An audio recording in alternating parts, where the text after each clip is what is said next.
Shalom, selamat pagi Bapak Ibu Saudara-saudara yang terkasih dalam Tuhan. Dimanapun Anda berada saat ini, mari sama-sama kita memuji dan memuliakan nama Tuhan. Kita rindu hadirat Tuhan nyata dalam setiap hidup kita. Mari bersama-sama kita menaikkan pujian pengagungan kita kepada Tuhan. Sebab Dia Allah yang begitu baik, Dia sungguh baik, Dia sangat baik dan teramat baik dalam hidup kami. Tuhan, terima kasih Tuhan. Terima kasih Tuhan. Haleluya.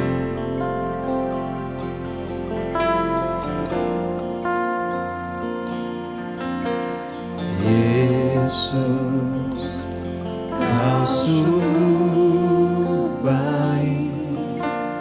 Yesus, nama-Mu indah. Yesus, ku cinta Kau selalu. Ku tinggikan, ku agungkan selamanya. Yesus, Kau sungguh baik. Yesus, nama-Mu indah. Yesus, ku cinta Kau selalu.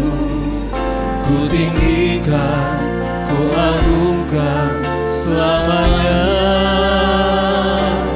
Ku mau memuji-Mu, ku selalu puji-Mu. Ku mau menyembah-Mu, ku selalu sembah-Mu. Kau yang layak terima semua pujian. Kemuliaan hanya bagi Tuhan.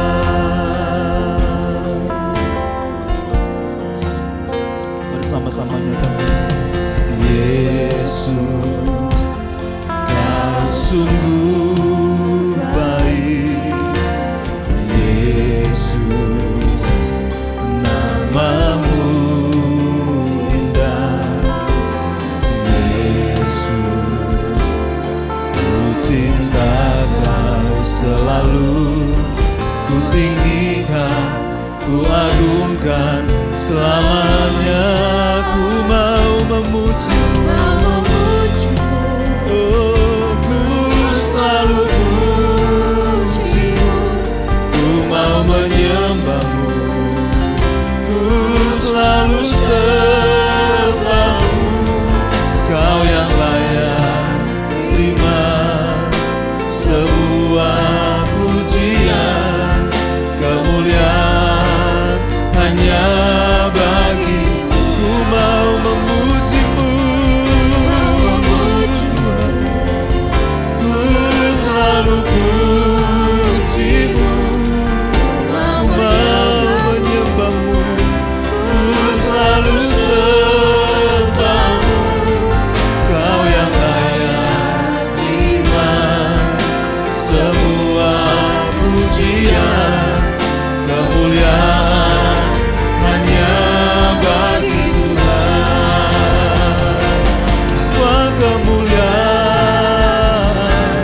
dan keagungan tertuju padamu, Tuhan dan Raja-Ku. Segenap jiwa dan nafasku menyembah Yesus yang hidup kemuliaan dan keagungan tertuju padamu, Tuhan dan Raja-Ku. Segenap jiwa dan nafasku menyembah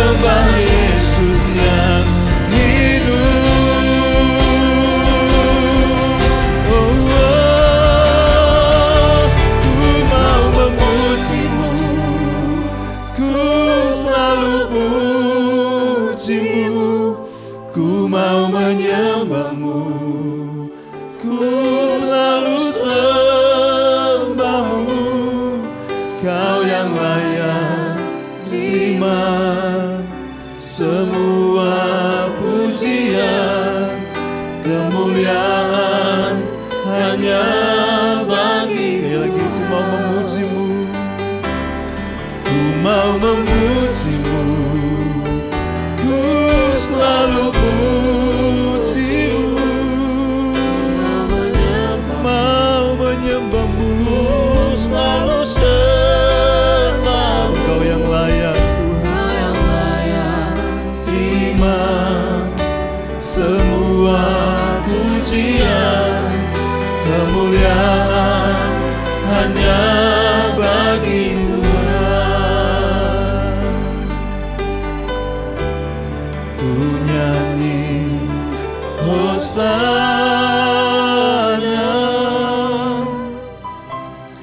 bagi Rajaku yang duduk di tahta. Aku muliakan dan ku agungkan, kau layak disembah. Ku nyanyi Hosana, ku nyanyi Hosana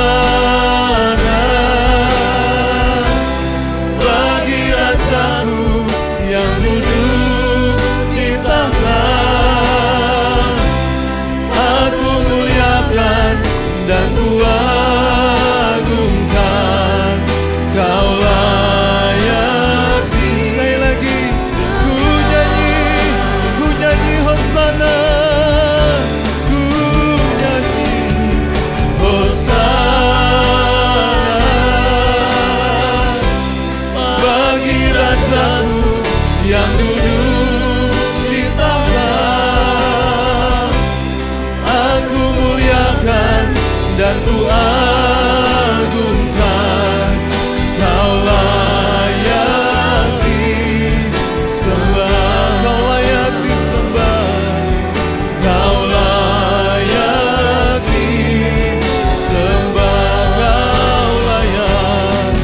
kau layak disembah.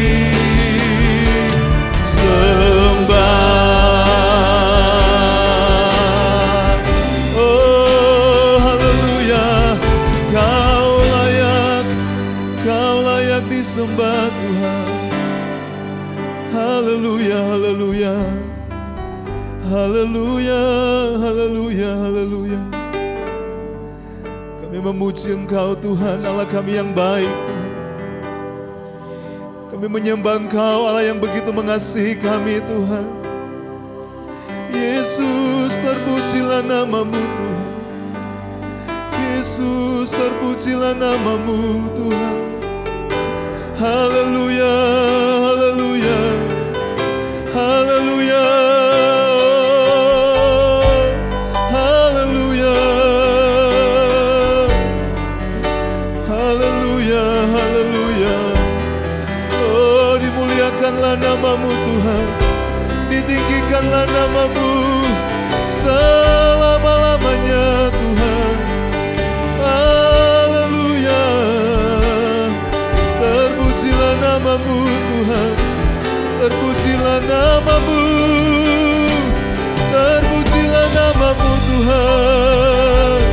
Engkau ajaib Tuhan, Engkau ajaib Tuhan. Terima kasih Tuhan, terima kasih Tuhan. Segala pujian, hormat hanya bagi Engkau, Allah kami yang baik. Terima kasih Tuhan, terima kasih. Kami mulaikan ibadah kami pagi hari ini Tuhan, dan kami mau bersorak bagi Engkau Tuhan kami yang hidup. Dalam nama Tuhan Yesus Kristus kami berdoa, haleluya, amin. Terpujilah nama Tuhan, kita patut bersyukur kepada Tuhan, sebab Dia baik bagi kita semua. Mari kita mau memuji Tuhan, kita menaikkan ucapan syukur kita kepada Tuhan, haleluya. Sebab Dia yang layak terima segala pujian. Yesus Tuhan kita, haleluya.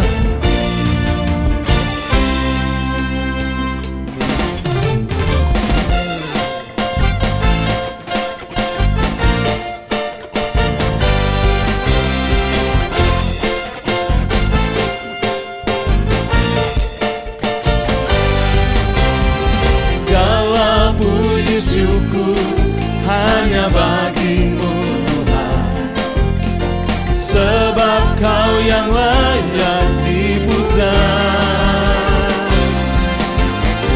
Kami mau bersorak, tinggikan nama-Mu. Haleluya. Sekali lagi, segala puji syukur, segala puji syukur hanya bagi-Mu Tuhan, sebab Dia yang layak, sebab Kau yang layak dipuja. Kami mau bersorak, tinggikan nama-Mu. Haleluya.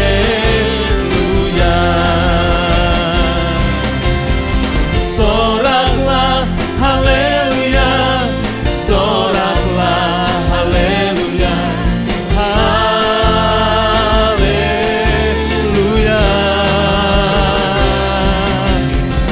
Soraklah haleluya, soraklah haleluya, haleluya.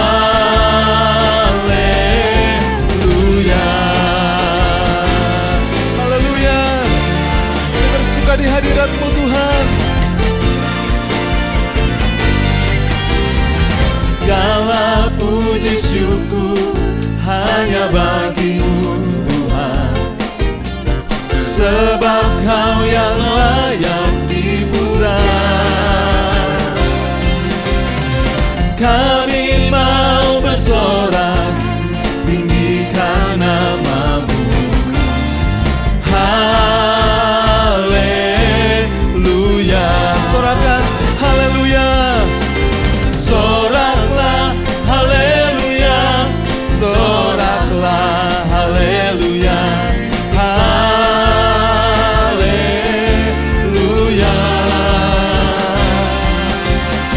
Soraklah haleluya, soraklah haleluya, haleluya.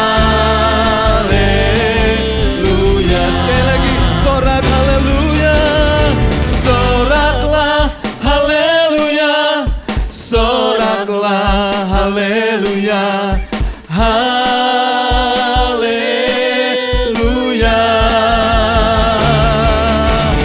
Soraklah haleluya, soraklah haleluya, haleluya.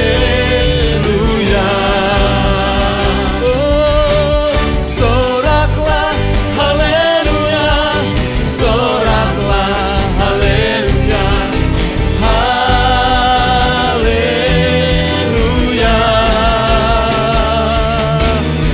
Soraklah haleluya, soraklah haleluya, haleluya,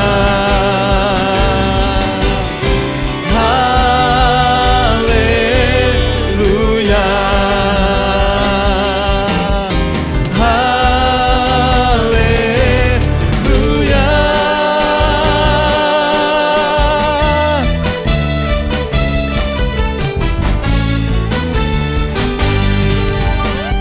haleluya. Terpujilah nama Tuhan.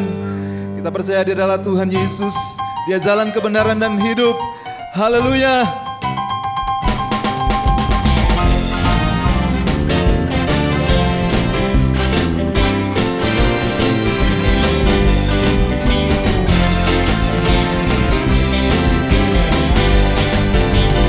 Aku jalan kebenaran dan jalan kehidupan, itulah Yesus katakan.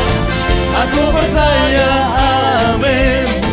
Di dalam nama-Nya ada keselamatan kekal. Aku jalan kebenaran, aku jalan kebenaran dan jalan kehidupan, itulah Yesus katakan. Aku percaya, amin. Di dalam nama-Nya ada keselamatan kekal. Glory haleluya, glory haleluya, glory haleluya, glory.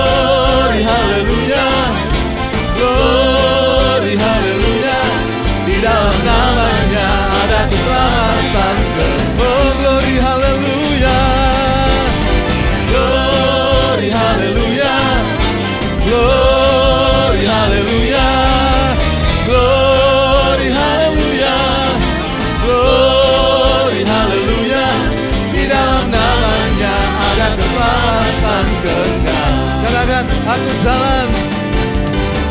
jalan kebenaran dan jalan kehidupan. Itulah Yesus katakan. Aku percaya, amin. Di dalam namanya ada keselamatan. Sekali lagi, aku jalan kebenaran dan jalan kehidupan. Itulah Yesus katakan. Aku percaya, amin. Di dalam namanya ada keselamatan kekal. Glory, haleluya. Glory, haleluya. Glory, haleluya. Glory, haleluya. Glory, haleluya.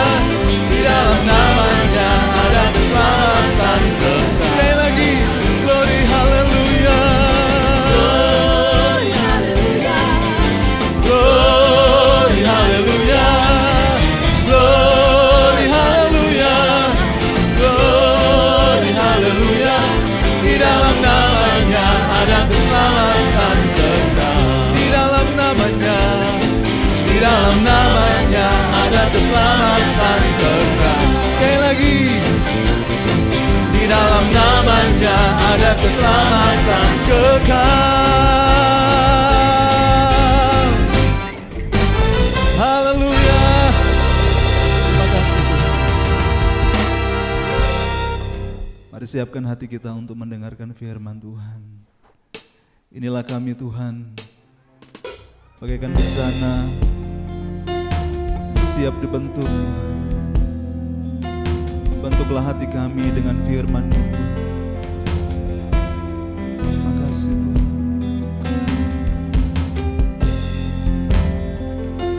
Haleluya.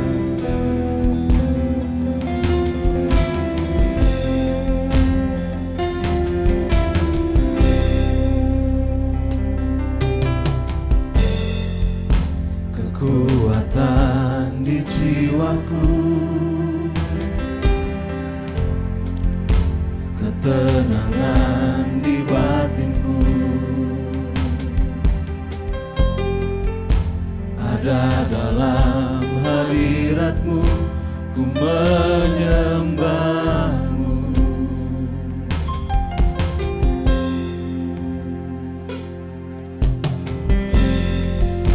Tersungkurku di kaki-Mu, rasakan hadirat-Mu. Takkan ku melepaskan-Mu, Kau cahaya bagiku. Mengiring-Mu seumur hidupku, masuk dalam rencana-Mu Bapa. Pikiranku, kehendakku, ku serahkan padamu. Harapanku hanya di dalam-Mu, ku kan teguh bersama-Mu Tuhan. Jadikanku bencana-Mu untuk memuliakan-Mu.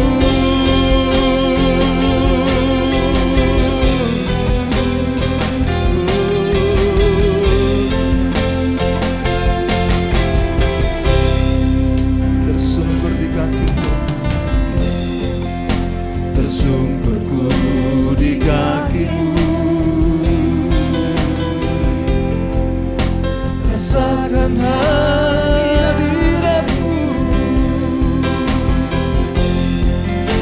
takkan ku melepaskan-Mu. Kau cahaya bagiku. Mengiring-Mu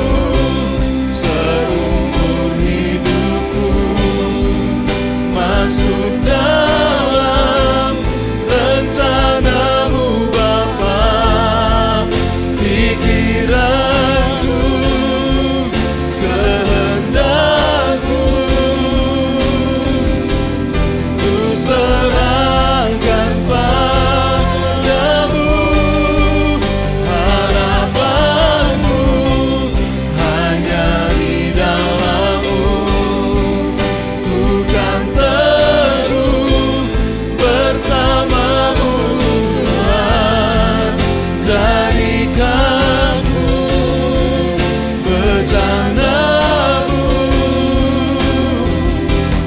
untuk memuliakanmu,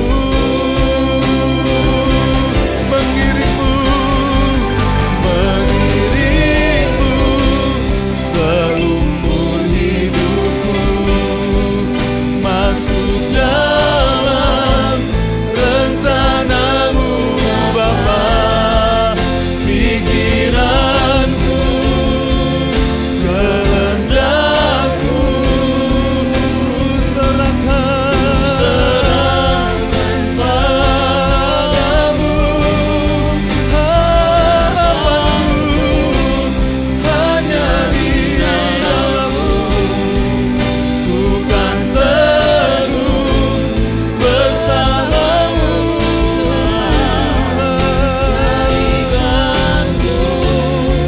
Bencanamu untuk memuliakanmu,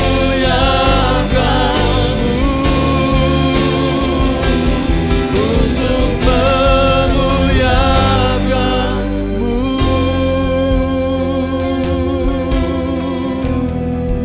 Terima kasih Tuhan, terima kasih Tuhan. Haleluya. Ini akan memperkenankan hati Tuhan. Dan biarlah kiranya ungkapan hati kami melalui nyanyian ini akan benar-benar diterima oleh Tuhan. Kami datang ke sini karena Engkau telah terlebih dahulu mengasihi kami. Dan karena itu kami ingin membalas cinta kasih-Mu itu. Walaupun kami tidak sanggup sebanding dengan kasih-Mu, tapi kami mau tunjukkan yang terbaik yang kami bisa. Kami telah memuji dan membesarkan nama-Mu, dan kami percaya Engkau bertahta di atas puji-pujian kami umat-Mu. Sekarang kami hendak merenungkan kebenaran firman-Mu. Bersabdalah ya Tuhan, pakailah hamba-Mu yang serba biasa ini untuk menyampaikan firman-Mu yang luar biasa. Mampukanlah hamba-Mu supaya kami semua dapat mendapatkan perenungan yang jelas dan jernih untuk kami laksanakan dalam kehidupan kami sehari-hari. Saat yang teduh ini dari awal sampai kepada akhirnya, kami mohonkan berkat dan kami serahkan kepada tuntunan Roh Kudus yang akan membawa kami ke dalam seluruh kebenaran. Sebab kami berdoa di dalam nama Tuhan Yesus Kristus, Tuhan dan Juru Selamat kami yang hidup. Haleluya. Amin. Amin. Kami persilahkan duduk kembali Bapak Ibu Saudara-saudara sekalian. Shalom. Salam sejahtera dalam kasih Tuhan Yesus Kristus. Kita bersyukur pada Tuhan bahwa pagi hari ini kita boleh datang dalam rumah Tuhan dan menyembah Dia. Terima kasih Ibu yang sudah memberikan kesempatan kepada saya untuk menikmati hadirat Tuhan dalam ibadah ini, sekaligus sharing firman Tuhan bagi kita sekalian. Saya melihat gereja kita sudah mulai didekorasi dan ada pohon terang di sini. Maka ada baik kalau kita pagi hari ini merenungkan kebenaran firman Tuhan di seputar Natal. Dan salah satu biasanya yang kita juga baca dalam kaitan dengan Natal adalah kisah tentang orang Majus. Lalu pagi hari ini saya ingin mengajak kita merenungkan kebenaran firman Tuhan yang diberi judul Belajar dari Kisah Majus. Belajar dari Kisah Majus. Kisah itu terdapat dalam Injil Matius pasal yang kedua, mulai dari ayat 1 sampai ayat yang seterusnya berakhir di ayat yang ke-12, saudara. Saya ingin mengajak saudara-saudara akan memperhatikan pembacaan firman Tuhan ini, lalu nanti kita akan merenungkan bersama-sama apa yang dapat kita pelajari dari kisah orang Majus ini. Demikian firman Tuhan, mulai ayat 1 dari kitab Injil Matius pasal yang kedua. Sesudah Yesus dilahirkan di Betlehem di tanah Yudea pada zaman Raja Herodes, datanglah orang-orang Majus dari timur ke Yerusalem dan bertanya-tanya, di manakah dia, raja orang Yahudi yang baru dilahirkan itu? Kami telah melihat bintangnya di timur dan kami datang untuk menyembah dia. Ketika Raja Herodes mendengar hal itu, terkejutlah ia beserta seluruh Yerusalem. Maka dikumpulkannya semua imam kepala dan ahli Taurat bangsa Yahudi, lalu dimintanya keterangan dari mereka di mana Mesias akan dilahirkan.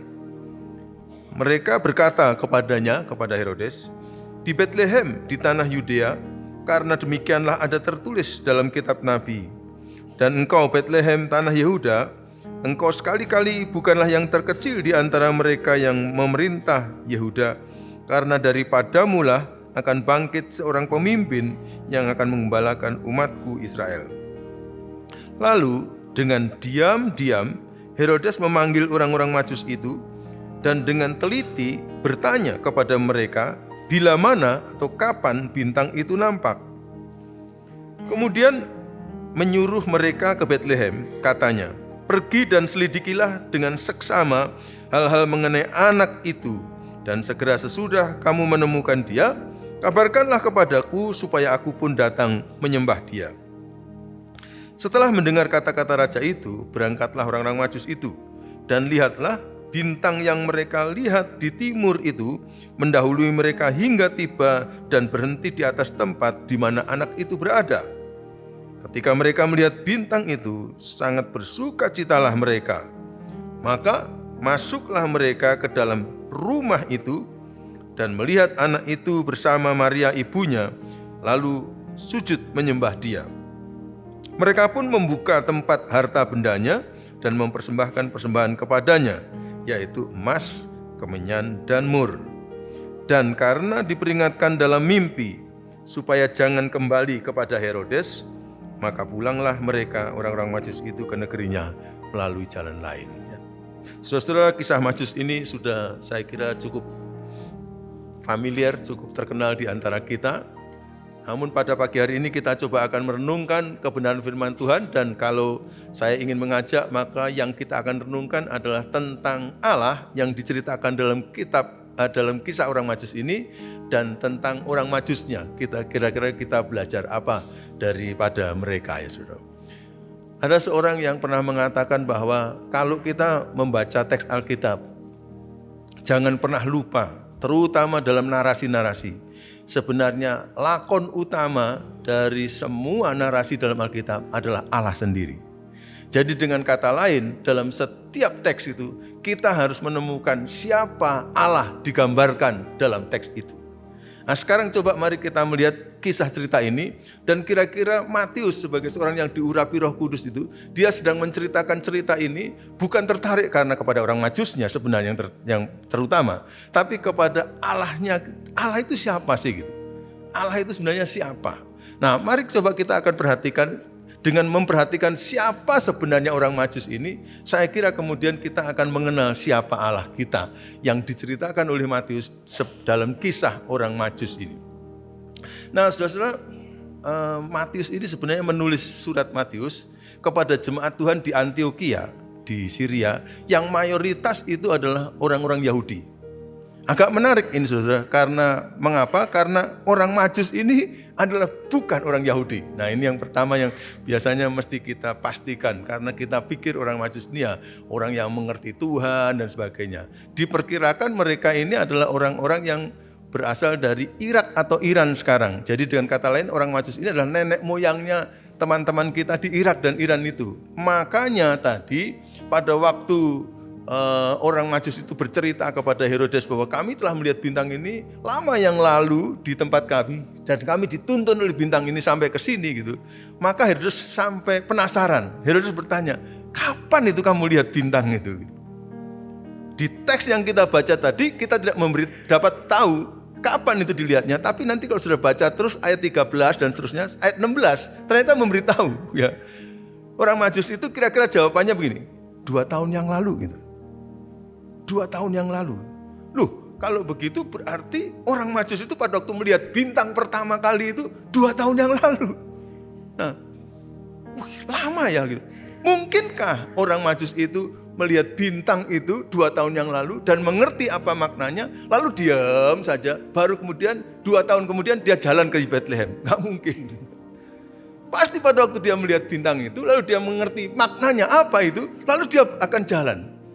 Nah maknanya apa? Saya pikir karena orang Majus ini adalah dipandang orang-orang yang berasal dari daerah Irak dan Iran itu, maka berarti kalau kita lacak kira-kira 5 abad, 6 abad sebelumnya, nenek moyang mereka itu percaya kepada perbintangan.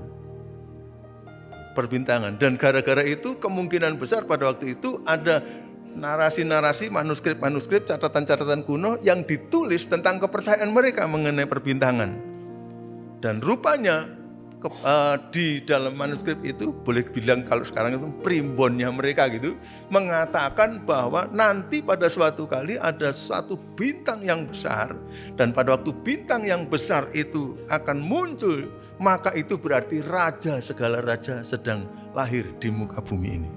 Nah, gara-gara itu maka mereka yang percaya kepada perbintangan dan kepada dewa-dewa dan kepada raja-raja, maka akhirnya waduh, kalau raja segala raja hadir, maka kita harus menyembah itu.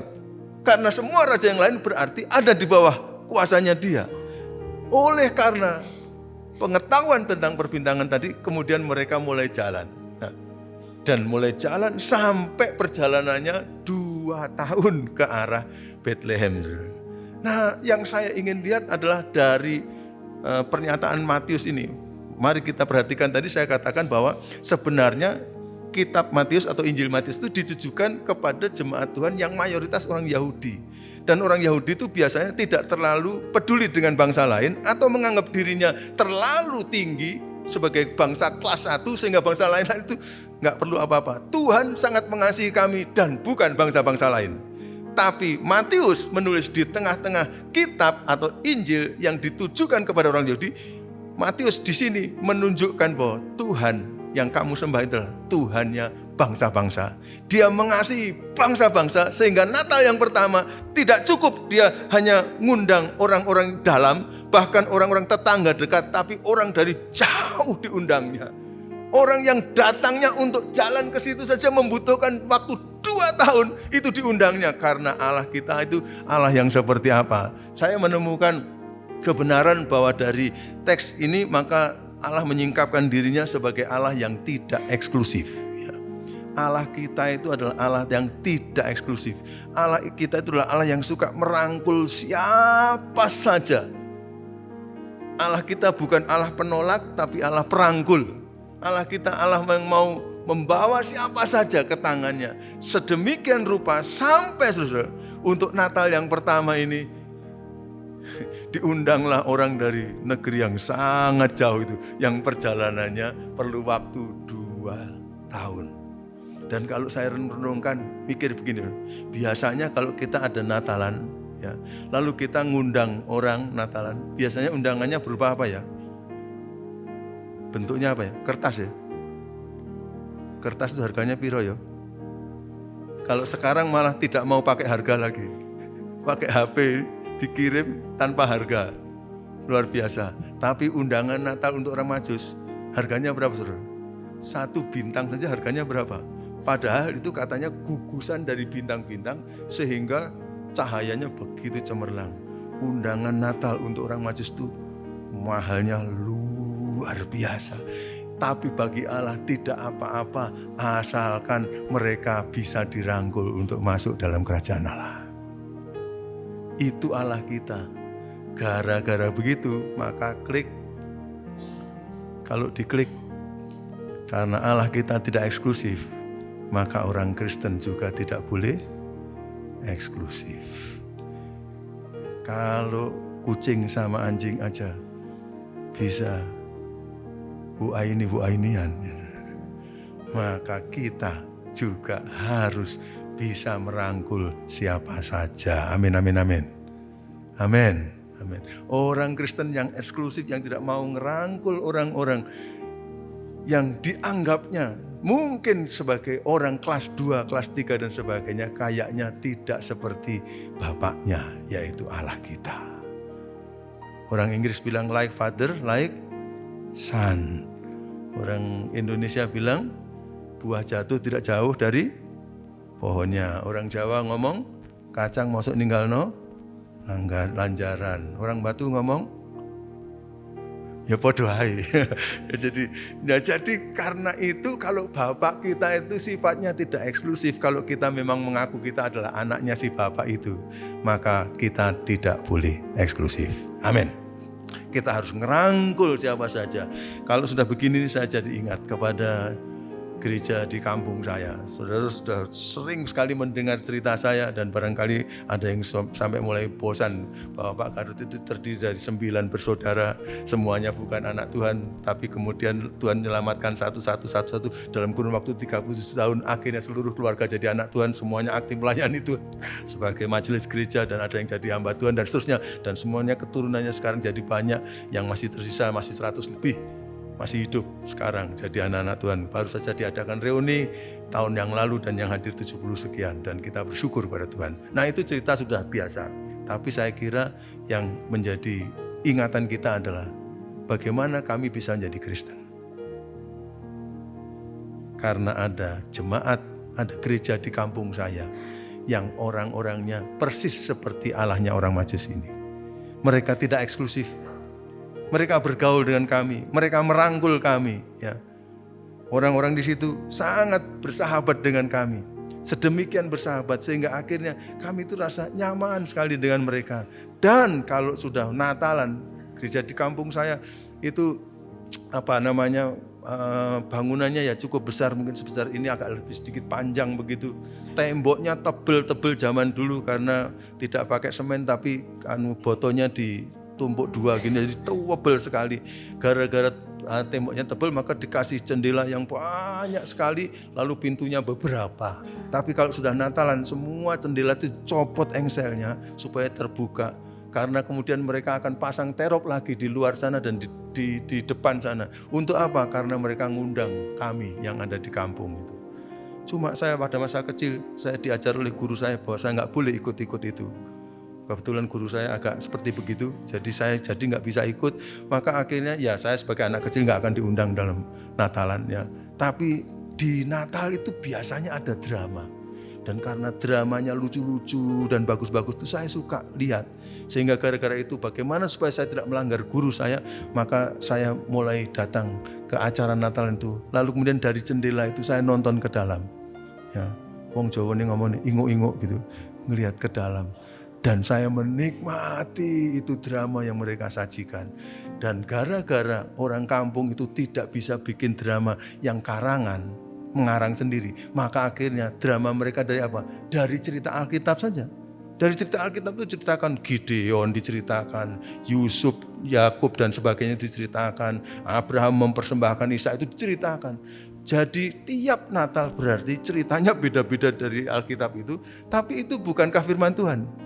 Dan di dalam kitab Yesaya dikatakan, firmanku yang keluar dari mulutku, apa saudara? Tidak akan kembali dengan sia-sia, pasti bekerja. Nah, firman Tuhan pada waktu itu menurut pandangan saya disampaikan kepada saya dalam bentuk drama. Saya nggak membaca Alkitab, tapi mereka kasih drama dari Alkitab. Dan Tuhan pakai itu cerita. Nanti Roh Kudus bekerja dalam hati saya. Sampai suatu kali akhirnya oleh cerita itu saya menyadari betapa cinta kasihnya Allahnya orang Kristen. Lalu kemudian ketika saya menerima Yesus sebagai Tuhan dan Selamatnya, Tuhan Juru Selamat saya, Tuhan memakai cerita-cerita itu untuk menjadi fondasi bagi pengakuan saya. Jadi mereka sangat ngerangkul kami sedemikian sehingga pokoknya Natalan, ayo Natalan sama-sama. Dan ketika saya mulai begini, saya teringat apa yang di-sharingkan oleh Suzette Hetting beberapa tahun yang lalu ketika dia mengadakan KKR di Malang. Kebetulan Bu Esther yang diminta untuk menerjemahkan pada waktu itu.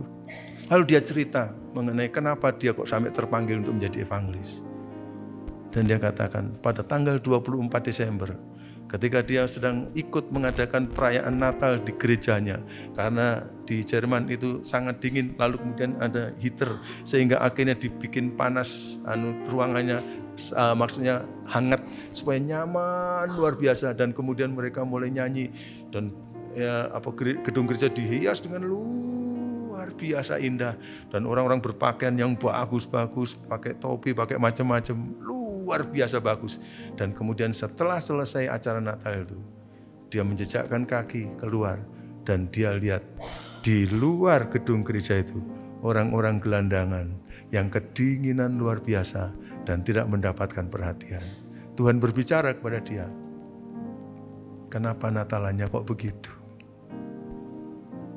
Kenapa Natalannya begitu eksklusif? Hanya untuk orang dalam saja. Ada orang-orang yang luar nih, yang perlu dapat tangan Tuhan ngerangkul mereka. Dan Tuhan berbicara kepada dia, dan itu menjadi panggilannya untuk dia menetapkan diri menjadi evangelis dan menjadi misionari. Dan sekarang kita tahu dia sangat bekerja dengan keras di daerah Papua. Saudara-saudara, gereja selalu diingatkan siapa Allah kita, dan demikian seharusnya anak-anaknya. Amin. Moga-moga kita terus-menerus menjadi jemaat yang mencerminkan siapa Allah kita, dan kita ngerangkul siapa saja, terutama mereka yang masih belum mendapatkan kasih Tuhan, sehingga pada akhirnya mereka akan rasakan sentuhan tangan Tuhan yang penuh kasih itu, lalu mereka akan menjadi anak-anak Tuhan, lalu kemudian dibanjiri oleh kasih Tuhan. Seperti keluarga kami sangat bersyukur dan tidak pernah menyesal percaya kepada Tuhan Yesus Kristus. Moga-moga kita menjadi jemaat yang macam begitu. Nah, itu adalah Allah yang diungkapkan oleh Matius dalam kisah orang Majus ini, sehingga Allah mau mengundang dengan harga undangan yang sangat mahal dan mengundang orang yang paling luar boleh dibilang akhirnya untuk ikut Natalan di tanah perjanjian. Nah, sekarang mari kita akan coba lihat bagaimana dengan orang Majusnya. Tentu orang-orang Majus bukan orang yang percaya kepada Allah, tapi oleh sistem kepercayaan zaman itu nanti pada akhirnya kita akan menemukan bahwa ternyata akhirnya mereka mengenal Allah. Fakta kemudian kalau mereka mau menyembah itu berarti mereka betul-betul menerima Yesus sebagai Raja segala raja. Dan kalau orang menerima dia di atas semua yang lain, berarti sistem kepercayaan itu sudah betul. Yesus ditempatkan lebih daripada semua yang lain. Berarti itu sudah betul. Dan dengan demikian Tuhan berkenan kepada mereka. Tapi coba kita akan pelajari mereka sedikit lebih detail mengenai orang-orang Majus ini.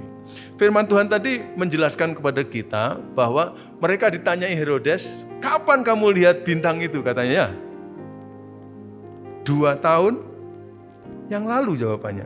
Itu berarti kemungkinan sangat besar, kita nggak diberitahu. Kemungkinan sangat besar saya katakan tadi, begitu mereka lihat bintang, masa perlu ditunda 1 tahun atau 1,5 tahun baru mereka pergi? Kayaknya kok enggak ya. Kalau kita mengenal orang yang seperti begini, waduh antusias sekali. Waktu mereka lihat primbon, loh ini raja segala raja datang. Ayo kalau gitu, kelihatannya bintang ini bergerak menunjukkan pada kita, mana itu, di mana mereka berada. Ayo kita ikuti, pasti itu dia ikuti langsung. Dengan kata lain, berarti mulai dari negara asalnya sampai ke tempat mereka menyembah Yesus waktu itu, berarti diperlukan waktu 2 tahun. Nah kalau gitu siapa ini? Nah, kemudian para ahli kemudian mengatakan bahwa orang-orang ini kayaknya merupakan orang-orang kaum atas ini. Kaum bangsawan, mungkin raja-raja atau keturunan raja-raja. Ya karena kalau enggak mungkin mereka punya kemampuan untuk bepergian sejauh itu. Yang kedua, mereka ini orang-orang cendekiawan, pintar-pintar, karena itu mereka mengerti gitu. Yang ketiga, mereka ini orang-orang jutawan ya.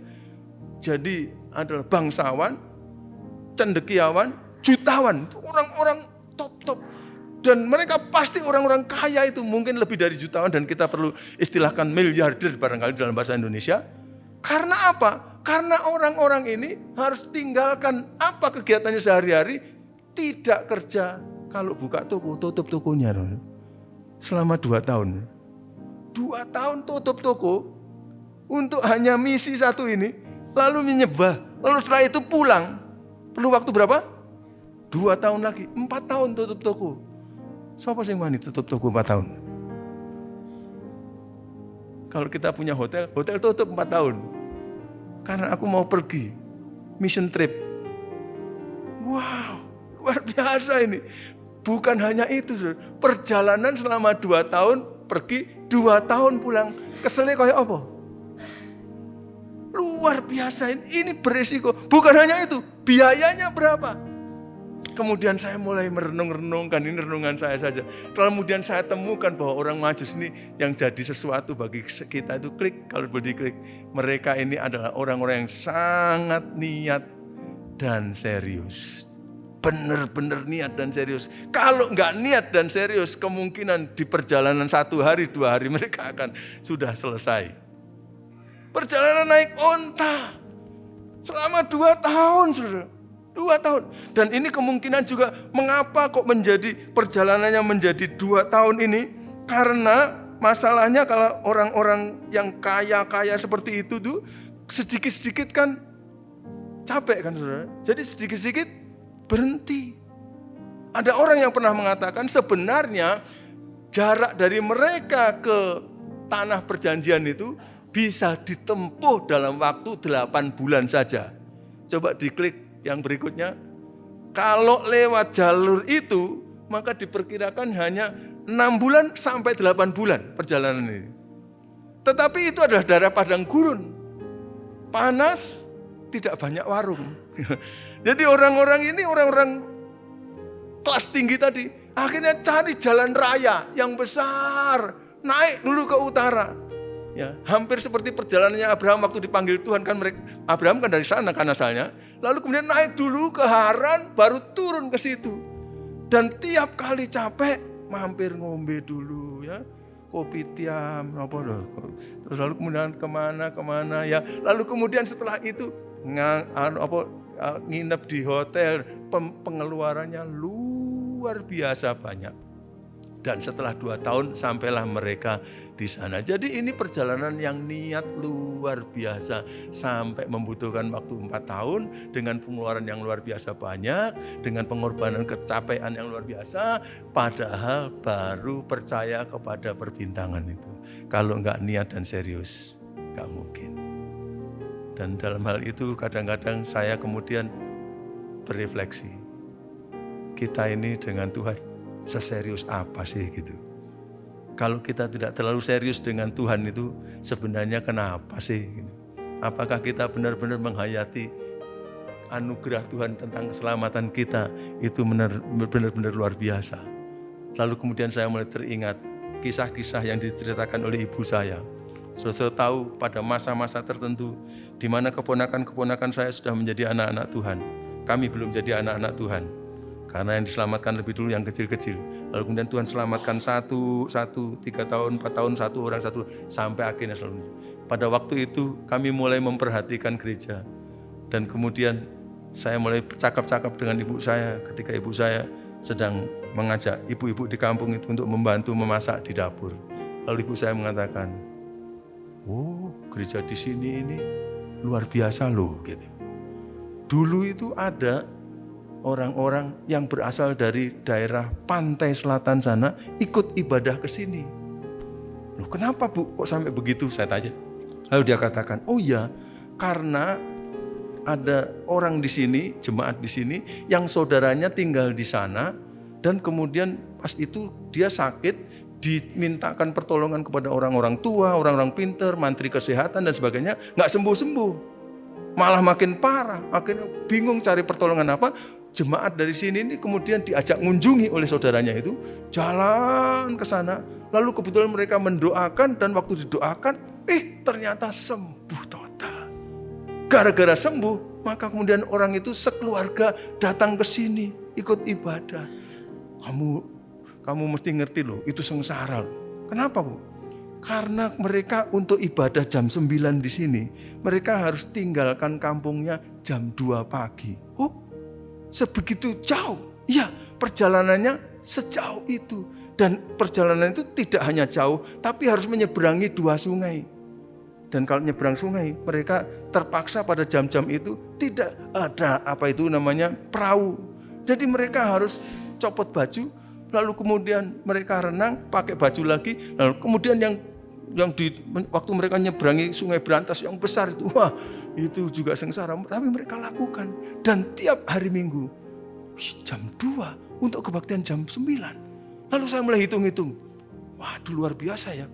Untuk ibadah 1 kali, mereka harus korbankan waktu berapa itu? Jam 2 sampai jam 9 berarti 7 jam ya. Lalu ibadahnya katanya kira-kira 2 jam, berarti 7 tambah 2, 9 jam. Lalu biasanya orang kampung saya ngajak mereka makan setelah ibadah, tambah 1 jam lagi berarti 10 jam. Lalu kemudian setelah itu mereka pulang. Kalau datangnya 7 jam, pulangnya 7 jam. Berarti untuk 1 kali ibadah dibutuhkan waktu berapa? 17 jam dengan menyeberangi 2 sungai. Lalu waktu saya melajari orang Majus nih, ini seperti apple to apple. Ini seperti Mirip sekali cerita orang Majus dengan orang itu. Kenapa kok begitu? Karena mereka sungguh-sungguh mengharapkan ayahnya bisa disembuhkan, tapi nggak sembuh-sembuh. Tapi waktu didoakan dalam nama Yesus Kristus, kok sembuh. Akhirnya keluarga itu diselamatkan dan mereka mau ibadah setiap hari Minggu dengan yang seperti itu. Saya tidak berani bertanya, siapa yang pernah ikut kebaktian selama 17 jam untuk satu kali kebaktian. Dan ini setiap minggu mereka lakukan, satu keluarga nyeberangi 2 sungai. Saya pikir hebat, luar biasa. Kebetulan kemudian saya jadi pendeta. Waktu jadi pendeta mulai saya ceritakan. Tapi kemudian pada waktu saya ada di Sati kemarin dulu, lalu ada Natalan hamba-hamba Tuhan di Jawa Timur ini. Dan kemudian Natalnya kalau nggak salah jam 5 begitu, tapi saya datang kira-kira jam 4:30. Lalu kemudian saya melihat sudah ada beberapa hamba Tuhan datang, tapi sampai hampir jam 5, kok hamba Tuhan yang datang baru sedikit. Lalu saya ngomong, waduh, hamba-hamba Tuhan zaman sekarang itu nggak niat, nggak serius gitu saya bilang. Masuk Natalan jam 5 kurang 5, kok nggak ada yang datang baru sekian gitu.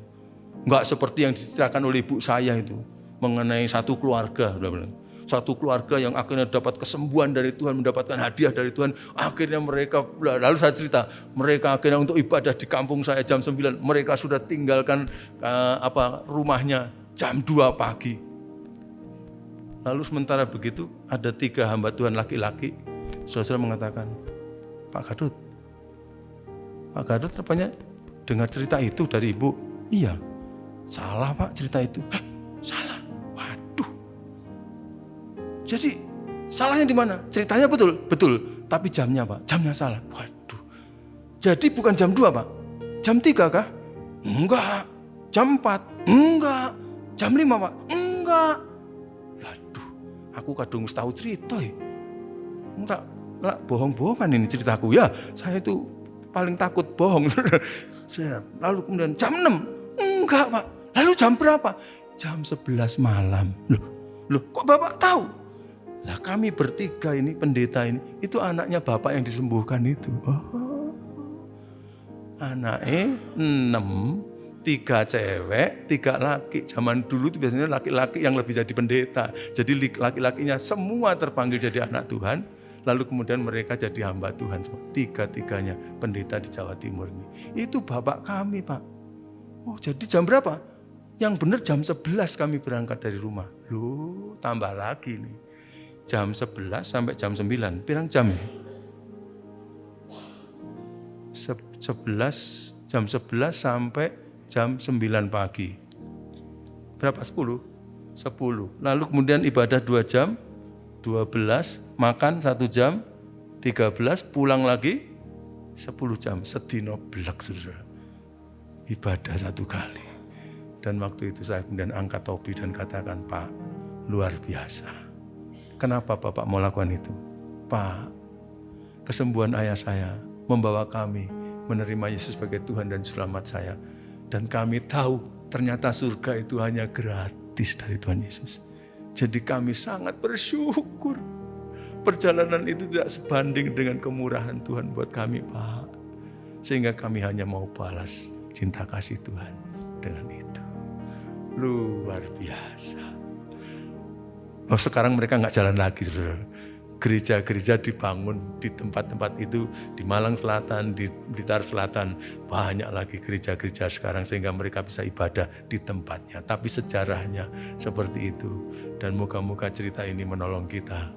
Kalau mau hujan sedikit-sedikit saja, diterabas saja, saudara. Amin ya.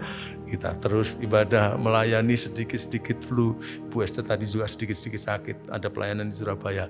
Ya sudah, pertolongan Tuhan tolong kami. Berangkat saja ke Surabaya. Tidak lebih berat daripada 23 jam 1 hari untuk ibadah. Niat dan serius. Menarik mereka ini belum jadi penyembahnya Yesus. Tapi sudah luar biasa menjadi contoh bagi kita. Yang ketiga, saudara, dan ini hal yang kedua yang saya pelajari dari orang-orang Majus ini. Bahwa walaupun mereka adalah orang-orang yang sangat terhormat, tetapi mereka adalah orang-orang yang rendah hati. Faktanya apa? Dari jauh-jauh datang ke situ hanya untuk menyembah.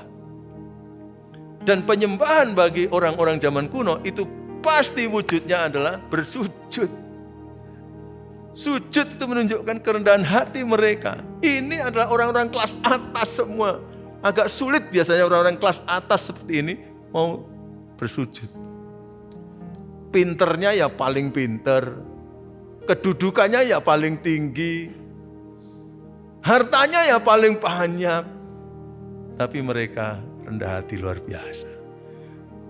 Nah, gara-gara mereka pikir yang lahir adalah raja segala raja, maka tadi dikatakan kemudian mereka pergi ke istana. Karena mestinya raja itu lahir di istana. Dia tanya, lalu ternyata Herodes juga nggak tahu. Istri saya nggak sedang hamil, anak saya nggak sedang hamil, bagaimana ini? Keliru ini. Lalu tanya kepada ahli-ahli Taurat, orang-orang yang pintar kitab suci. Ternyata ada nubuat Nabi Mika, oh rupanya di Bethlehem. Tapi ketika mereka kemudian dapat ini, diajak oleh Herodes lebih dahulu pergi ke kantornya dan dikatakan, nanti kamu kasih tahu kepada saya di mana itu alamat si anak itu. Lalu kasih tahu saya supaya saya juga bisa menyembah kepada dia. Herodes ngomong mulutnya menyembah tapi hatinya tak bunuh anak itu. Karena itu saingan saya. Dan disuruh mereka menyembah. Luar biasa. Lalu mereka pergi, rupanya mereka ke Bethlehem dan mereka ketemu, Yesus sudah umur berapa saudara? 2 tahun. Makanya teks kita tadi tidak ngomong bayi itu, tapi anak itu. Anak itu terus, umurnya sudah 2 tahun. Yesus ada di mana? Di kandang? Enggak. Kata firman Tuhan tadi, di rumah itu. Loh, kok di rumah Pak? Iya, sudah 2 tahun. Masa Yesus di kandang terus 2 tahun saudara? Kasihan, itu di kandang itu cuma malam waktu dilahirkan itu saja gara-gara nggak ada tempat itu. Akhirnya dapatnya kandang. Tapi sesudah itu selesai ya langsung pergi ke rumah lah. Dan waktu di rumah itu, loh Pak, waktu Natalan saya lihat itu ada drama tuh. Kok orang gembala-gembala datang menyembah Yesus di kandang. Lalu setelah itu orang Majus datang juga. Kok menyembahnya di kandang Pak? Ya itu untuk ngirit dekorasi tuh saudara. Ya. Supaya dekorasinya nggak usah double, ya kandang, ya rumah gitu loh. Ya kandang aja, bukan hanya dekorasi yang diirit tapi juga ini ya waktunya ya supaya nggak lama-lama nanti layar tutup, layar buka, layar tutup malah lama. Udahlah, satu kali aja layar dibuka yang datang gembala, yang lalu datang orang Majus. Gara-gara begitu kita pikir orang Majus memberikan persembahan juga di kandang. Padahal firman Tuhan mengatakan di rumah ya. Ya sudah memang sudah 2 tahun ya sudah di rumah. Yesus sudah jalan-jalan, sudah di rumah dikasih persembahan. Tapi mereka tetap memberikan persembahan dan persembahannya adalah emas, kemenyan dan mur. Emas logam mulia dan orang pikir ini adalah anting-anting yang diberikan dan kemenyan adalah lambang penyembahan. Lalu mur. Kadang-kadang anak Tuhan bertanya, kok ada murnya nggak ada bautnya ya Pak ya gitu ya. Apa Pak ini kok persembahannya mur tanpa baut gitu, apa nggak lengkap kan Pak gitu. Nah ini saudara mesti dilihat terjemahannya ya. Kalau di terjemahan dalam bahasa Inggris kayaknya mirth ya, M-Y-R-H-H ya, mirth ya. Itu serbuk wangi-wangian dan nanti kalau dicairkan itu menjadi minyak wangi kelas Prancis, kelas nomor luar biasa mahalnya. Jadi persembahan yang dari emas dan dari mur ini sebenarnya harga mahal luar biasa, emasnya emas batangan. Kok begitu Pak? Iya, karena akhirnya persembahan mereka ini dipakai oleh Yusuf, Maria untuk ngungsi ke Mesir. Lah Bethlehem pada waktu itu kan kayak pujon gitu loh. Nah sedangkan Mesir itu kan kayak Singapura atau Jepang gitu. Jadi satu seloki kopi aja mahalnya minta ampun. Jadi si tukang kayu yang tidak punya simpanan apa-apa suruh tinggal di Singapura atau Jepang. Dari mana modalnya? Tuhan itu baik, kirim 2 tahun. Orang kaya-kaya itu memberi emas batangan sama minyak wangi kelas wahid.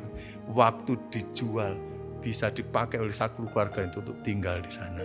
Waktu saya ngerti ini, saya katakan Tuhan terima kasih. Kalau kita berada dalam tujuan Tuhan, dalam misi Tuhan, Tuhan adalah kecukupan kami. Luar biasa. Mereka mau taat pada Tuhan, akhirnya mereka bisa dicukupi oleh Tuhan. Karena apa? Dikatakan Tuhan, sampai si Herodes yang masih seger ini nanti mati. Kamu tinggal di sana, berarti lama. Lah tukang kayu gak punya simpanan, juga gak punya kemampuan. Tapi Tuhan bisa kirim. Lalu mereka tinggal di sana. Nah, dari orang Majusnya sendiri, saya melihat walaupun mereka sangat terhormat, tapi mereka rendah hati. Dan biasanya di hati yang rendah dan menyembah, maka tangan biasanya siap berkorban. Dan korbannya ini begitu luar biasa besar. Karena menyediakan sarana bagi satu keluarga ini untuk tinggal di luar negeri yang lebih mahal dalam kurun waktu sampai Herodes meninggal dunia. Saudara-saudara, kiranya kita ditolong oleh Tuhan. Kalau kita menjadi orang-orang yang rendah hati, maka mestinya kita akan selalu suka untuk menyembah. Dan di dalam penyembahan biasanya juga ada persembahan kepada Tuhan. Bukan hanya jiwa raga kita, tapi segala sesuatu yang ada pada kita. Kita katakan itu adalah untuk kepentingan kemuliaan Tuhan. Jadikan semuanya kehendak-Mu jadi dalam kehidupan kami. Tuhan tolong kita untuk melihat orang Majus yang begitu terhormat, tapi rendah hati. Maka kalau kita kelasnya belum sampai ke orang Majus, kalau bisa jangan terlalu tinggi hatinya ya saudara ya. Agak rendah-rendahan aja karena kita kelasnya belum sampai ke orang Majus gitu ya. Mari kita belajar supaya kita akan, kalau kita nggak rendah hati, jangan-jangan masalahnya kita juga nggak nyadari bahwa keselamatan adalah gratis dari Tuhan. Kalau kita itu tahu gratis, rasanya tidak ada yang dibanggakan dari kita dan kita memuliakan Tuhan. Yang terakhir, dari ayat yang terakhir dari ayat yang ke-12, saya belajar satu prinsip, yaitu setelah sukses besar, kita mesti tetap terbuka pada pimpinan Tuhan. Saudara-saudara, tujuan dari orang-orang Majus datang ke situ adalah untuk menyembah kepada Raja segala Raja. Berarti misinya sekarang sudah tercapai. Misinya yaitu untuk mengakui bahwa Yesus adalah Raja di atas segala raja. Untuk menerima Yesus di dalam hidup mereka. Sudah jadi. Nah, kalau misi sudah jadi, kemarin jalannya ke situ adalah jalan ini, maka biasanya itu agak sulit untuk diingatkan. Kamu pulang lewat jalan lain, itu biasanya sulit. Karena jawaban mereka akan begini, Tuhan, kenapa kita harus pulang lewat jalan lain? Kemarin lewat jalan situ berhasil kok. Jadi lewat jalan yang itu aja pasti berhasil Tuhan. Tapi Tuhan menuntun kita itu dari langkah ke langkah, ke langkah, ke langkah. Karena kita nggak pernah tahu apa yang terjadi di depan.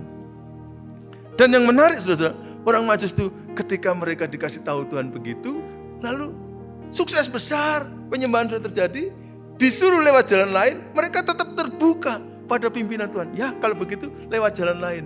Dan lewat jalan lain itu kita sudah perkirakan lebih panjang, lebih sulit, lebih sengsara, pengeluarannya lebih besar. Kenapa? Jalan menuju istana pasti jalan besar. Pasti jalan yang enak. Gak mungkin jalan menuju istana gak enak. Jalannya pasti enak. Dan tidak terlalu sengsara.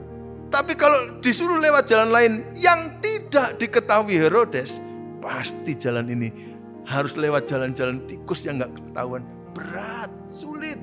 Bahkan ada cerita bahwa orang Majus ini diperkirakan mestinya mereka akan membutuhkan biaya yang lebih besar daripada waktu mereka datang.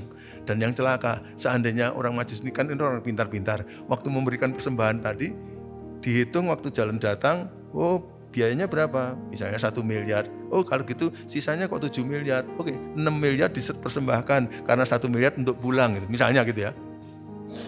Ternyata sekarang pulangnya biayanya harus lebih besar. Dan ada kisah-kisah menarik dari situ. Dalam tradisi-tradisi gereja. Bagaimana Tuhan tetap mencukupkan mereka dalam perjalanan pulang yang lebih sengsara itu. Tapi yang menarik bahwa orang Majus itu, kemarin kami lewat sini berhasil loh Tuhan. Kenapa kami harus lewat jalan lain? Herodes mau bunuh anak itu? Ya, turut kepada Tuhan, taat kepada Tuhan, lewat jalan lain. Dan kiranya kita selalu tiap hari terbuka kepada Tuhan.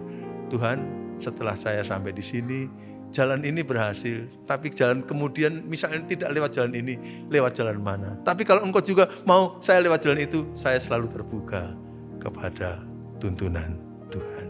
Itu yang terbaik karena hanya Tuhan yang tahu masa depan. Tidak satu pun orang di dunia ini tahu masa depan. Kita terbuka pada Tuhan, itu akan membawa pada kita dalam keberhasilan yang sejati. Kiranya Tuhan akan menolong kita menjadi orang-orang yang akan mempunyai sifat seperti Dia. Dan menariknya orang-orang Majus ini baru kenal Tuhan, tapi mereka telah menjadi contoh bagi kita. Satu pengamatan terakhir saudara, kisah orang Majus hanya dicatat di sini. Dan sesudah itu tidak pernah dicatat di mana-mana. Tapi ketika saya merenungkan kisah ini, yang ada kok cuma contoh berkat saja. Akhirnya timbul dalam hati saya suatu kerinduan, Tuhan, tolonglah tuntun hidup saya. Dan tolong saya supaya saya bisa taat kepadamu sedemikian rupa kayak orang Majus ini. Sehingga nanti kalau seandainya ada orang menceritakan riwayat hidup saya pada waktu saya nggak ada. Kalaupun bahkan ada yang menulis, moga-moga waktu mereka membaca tulisan itu, mereka diberkati oleh cerita saya. Itu orang Majus. Orang Majus. Sekali saja ceritanya dimuat dalam Matius. Belum pernah cerita orang Majus itu dicacat oleh orang. Tapi menjadi berkat. Kiranya kalau hidup kita dicatat, hidup kita jadi berkat. Amin. Mari kita akan respon firman Tuhan sambil berdiri bersama-sama. Kita nyanyikan kur yang saya sukai itu. Ku percaya Kau Tuhan yang tak pernah gagal, menjadikanku lebih dari pemenang. Ku percaya Kau Tuhan yang tak pernah lalai, menepati janji-janji-Mu. Ku percaya Kau Tuhan yang tak pernah gagal, menjadikanku lebih dari pemenang. Ku percaya Kau Tuhan yang tak pernah lalai, menepati janji-janji-Mu. Saya ingin mendorong kita untuk merespons kepada firman Tuhan yang kita renungkan pagi hari ini. Dan siapapun di antara kita yang ingin menjadi seperti Allah kita, yang juga ingin meniti jalan seperti orang-orang Majus telah tunjukkan kepada kita, kita akan bersama-sama menyanyikan lagu ini sekali lagi. Tapi kita nyanyikan sambil mengangkat tangan dengan permohonan kepada Tuhan, supaya Tuhan akan menjadikan kita yang hidup di muka bumi ini. Sekali hidup kita, biar hidup kita akan jadi berkat bagi orang-orang lain. Dan nama Tuhan akan dikuduskan dan dimuliakan. Mari kita akan bersama-sama nyanyikan. Ku percaya Kau Tuhan yang tak pernah gagal, menjadikanku lebih dari pemenang.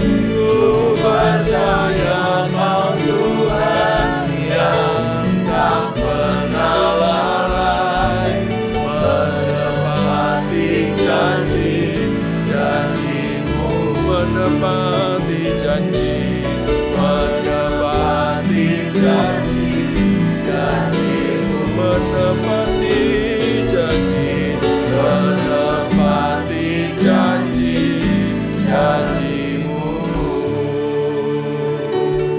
Tuhan, kami mengangkat tangan di hadapan-Mu, karena dengan kekuatan kami sendiri, kami tidak sanggup ya Tuhan. Tapi kami tahu dengan pertolongan Roh-Mu, maka kami akan dapat disanggupkan memiliki sifat seperti Engkau sendiri. Allah yang mau merangkul siapa saja, supaya manusia yang terhilang dapat dibawa pulang ke rumah Bapa. Tuhan, kami mohon Kau juga akan jadikan kami seperti orang-orang Majus ini, yang walaupun baru mengenal kepadamu, tetapi sikap-sikapnya banyak memberkati orang-orang di muka bumi ketika membaca cerita mereka. Tuhan, apabila riwayat hidup kami dicatat, biarlah kiranya orang yang membaca riwayat hidup kami akan diberkati. Tuntunlah hidup kami Tuhan, tuntunlah hidup kami, supaya hidup kami mempermuliakan nama Tuhan dan menjadi berkat bagi setiap orang. Ke dalam tangan-Mu kami serahkan hidup kami. Permohonan ini kami mintakan dalam nama di atas segala nama yang dapat menjadikan permohonan ini kenyataan, yaitu dalam nama Tuhan Yesus Kristus, Sang Natal yang mulia itu. Kami telah berdoa. Dan kita yang setuju dengan doa ini, mari sama-sama katakan, amin. Allah yang esa, ajaib dan mulia.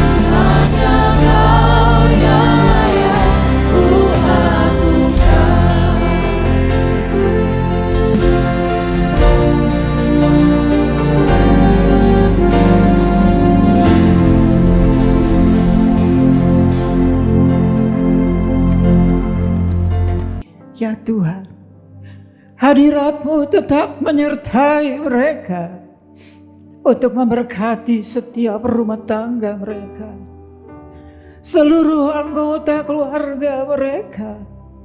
Berkatilah usaha dan mata pencaharian umat-Mu. Berkatilah roti dan air mereka. Berkatilah umat-Mu ini dengan kekuatan dan kesehatan.